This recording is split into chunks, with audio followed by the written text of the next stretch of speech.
call it Titel Roulette. Good. Titel Roulette, you know roulette? Yeah. Oh, yeah. Yeah, so we prepared questions on your titles from your new album, Nightmare Tripping. Yeah. So you can choose 5 questions based on this. Reading out loud. Euphoria. Yeah. What gives Don Broco pure euphoria these days? Good question. Mine's simple.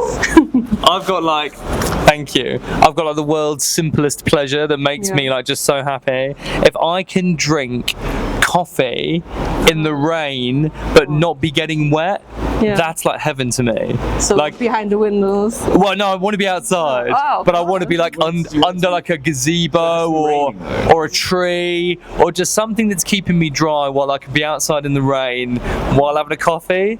That's just as good as it gets. Sounds great. Yeah. And you? I think the latest bout of euphoria I felt was before our Manchester show. When you took all that. No. When we were state champs were with us, and we played a game of Magic just before we went on stage. We squeezed in a game of Magic just before we played, and I think it was also playing you. Yeah, it was Evan coaching. Oh, Evan was coaching you. And these guys were demolishing me, and I came back on the last turn, beat them, and then went straight on stage, and just the rush of endorphins of the Magic win combined with the show. It was incredible. We're simple creatures. That's good. So the next question is for you. So pick one card. Let's go for this one. Yeah. Okay, True Believers. The song features Sam Carter. What made him the right person to join you on that track? He was the first person, as soon as we wrote that song, he was the person I thought of straight away. And I knew that I wanted someone who could bring the aggression, because as soon as we did, there's a long build-up section before his verse, and I needed someone who could just let loose, someone who could bring that energy to the vocals. So from a performance perspective, he was the guy I thought of, but then also from the perspective of what the song's about and what it stands for. I know I'd read interviews with Sam and listening to Architects, being a fan of Architects, listening to their music, I knew from a moral standpoint of what he was about as a person, he would understand what the song was about.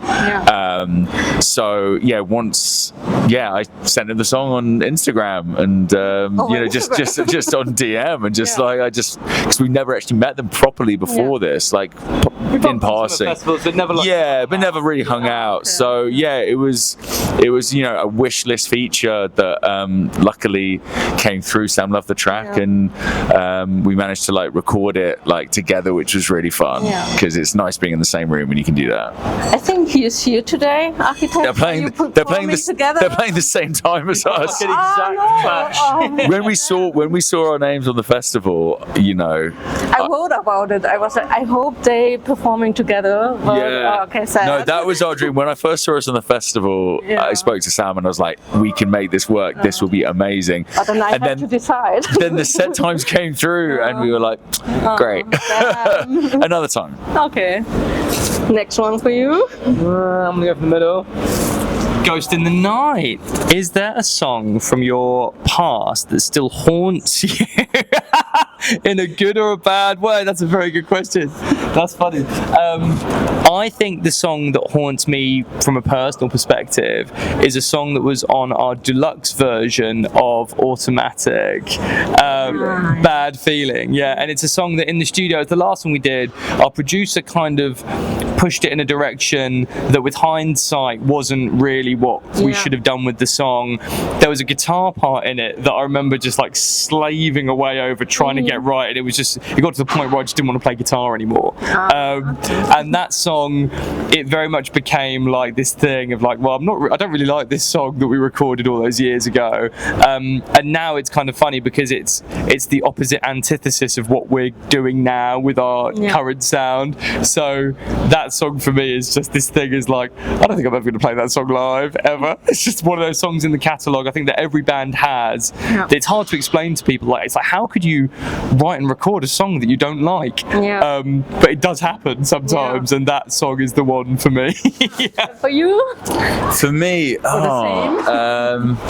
yeah, no, I mean, I don't mind that song. For me, it's like, I'd love to have known what it could have been if we'd fulfilled our original vision. Yeah. But I mean, when you're at the end of a recording session and you're running out of studio time, You're writing for the deluxe edition. and you're over the deluxe edition, so you're like, it doesn't really matter. You don't have to love those songs. Yeah. You should love every song. But I was like, I kind of like this song. Yeah. But I still don't mind it. I don't think I had the pain. trauma I don't have the trauma yeah, attached to slaving away a guitar part.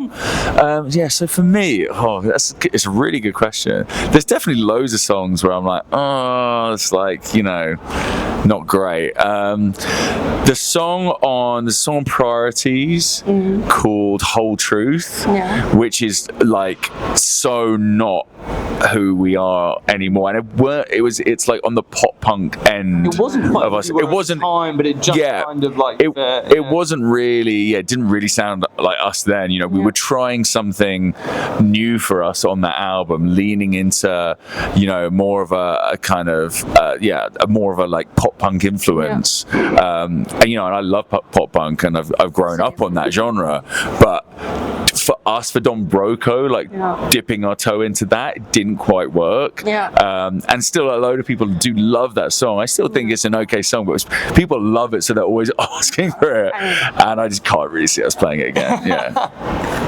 This one for you. Zing. This one later for you. Oh, you're good, yeah. Okay, so hype man. Every band needs a hype man. Who hypes everyone up before a show, and who needs the most hyping? I mean, I think this is one thing that I think we're quite bad at before the shows. Okay. Is actually switching off like from the world and being like, right, we're dialing into the show now.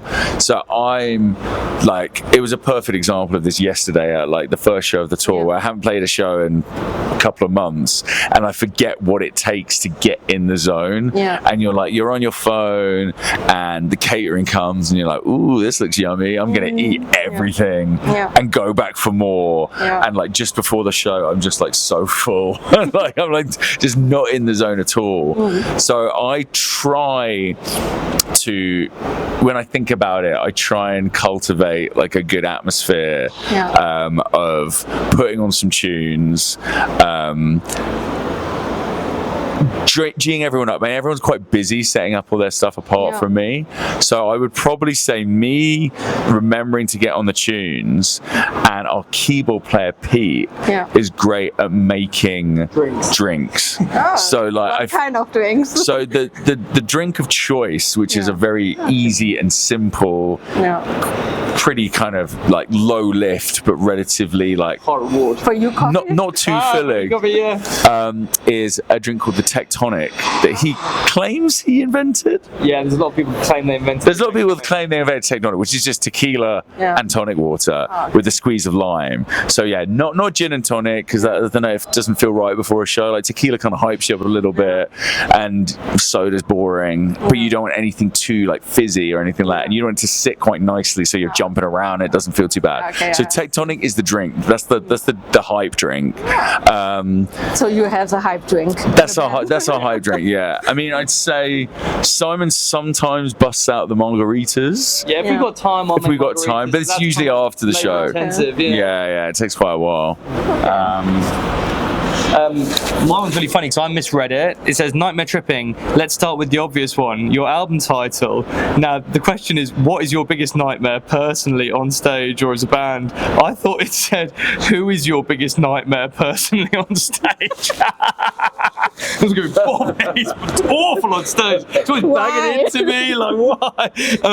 My biggest nightmare on stage, and I think it's happened to me a couple of times before, but sometimes when I'm moving on stage and I haven't warmed up, I do this thing where I like hyperextend my Achilles, and it feels like it snaps. It doesn't snap, but it's like agony, and it always like takes like 2-3 weeks to heal. And so if I do that at the beginning of a tour, that literally means for the rest of the tour I basically can't move, which instantly makes the shows feel really difficult for me. So mine's my Achilles going on the first show tour.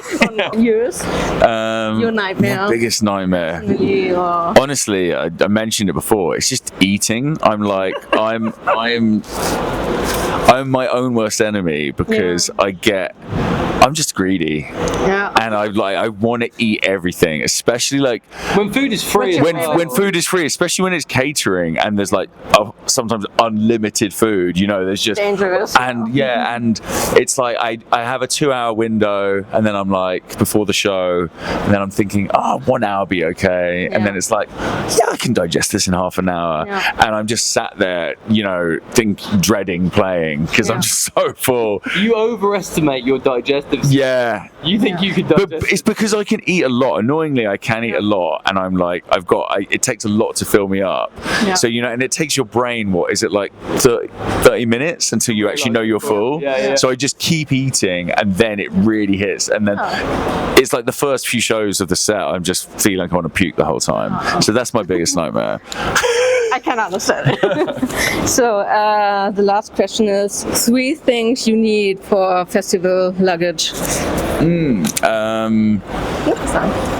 I'd say a good pair of sunglasses, because I'm like a sunglasses fiend. Like I love just, and it don't have to be expensive sunglasses. I just, like gas station sunglasses, like anywhere where there's something that like they're a bit weird or a bit fun. I like them, and I'll buy them, and then I'll wear them at a festival, and then realize there's like zero protection. So I'm like crying all through the day, or like like it's sort of, you don't realize straight away, and then like, why am I just eyes burning right now? And it's because you've got not proper sunglasses on. So a decent pair of sunglasses, I'd say. That's number 1. I forgot mine.